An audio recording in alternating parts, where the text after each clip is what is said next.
বানিয়ে নিলাম চীনাবাদামের নাড়ু। আর এই নাড়ুটা খেতে অসম্ভব ভালো লাগে এবং মজার।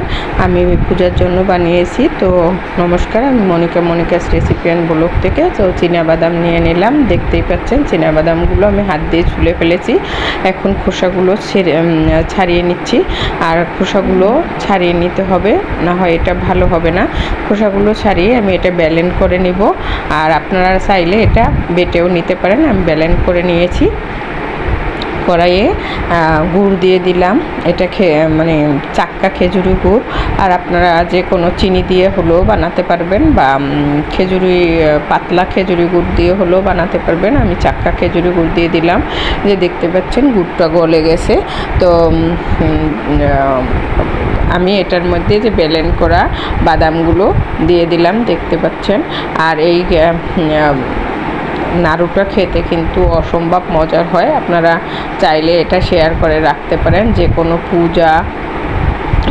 যে কোনো পূজায় বা ঘরে খাওয়ার জন্য অতি সহজে বানিয়ে নিতে পারেন। খেতে কিন্তু অসম্ভব মজার হয়।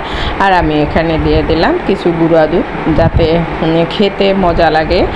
মজা হওয়ার জন্য বাদামের মধ্যে কিছু মাক্স গুঁড়া দুধ প্রায় আধা বাটির মতো দিয়ে দিলাম। এই যে দেখতে পাচ্ছেন, এটা আস্তে আস্তে জাল দিতে হবে, আর না হয় পুড়ে উঠবে। এটা মাঝারি তাপে জাল দিয়ে অনর্গল নাড়তে হবে, না নাড়লে নিচ থেকে পোড়া লেগে যায়।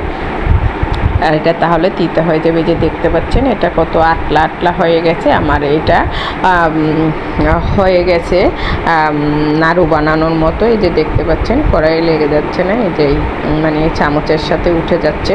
তো একেবারেই সহজ এবং অতি তাড়াতাড়ি বানানো যায়। এই যে দেখতে পাচ্ছেন কীরকম করে আটলা হয়ে গেছে।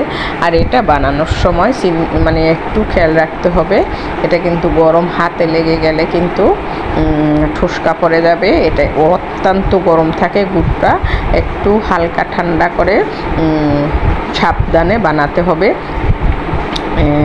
না হয় হাতে কিন্তু ঠুসকা পড়ে যাবে। এটা কিন্তু গরম থাকে, অসম্ভব গরম থাকে। তো আমি নাড়ুগুলো দেখতেই পাচ্ছেন বানিয়ে নিচ্ছি। খেতে কিন্তু ভালোই লাগছে। আপনারা চাইলে এভাবে বানিয়ে নিতে পারেন। ভিডিওটা ভালো লাগলে শেয়ার করে রাখতে পারেন। তো সবাইকে অসংখ্য ধন্যবাদ। কী রকম শক্ত হয়েছে দেখতেই পাচ্ছেন, এক একটা মানে অসম্ভব শক্ত হয়েছে।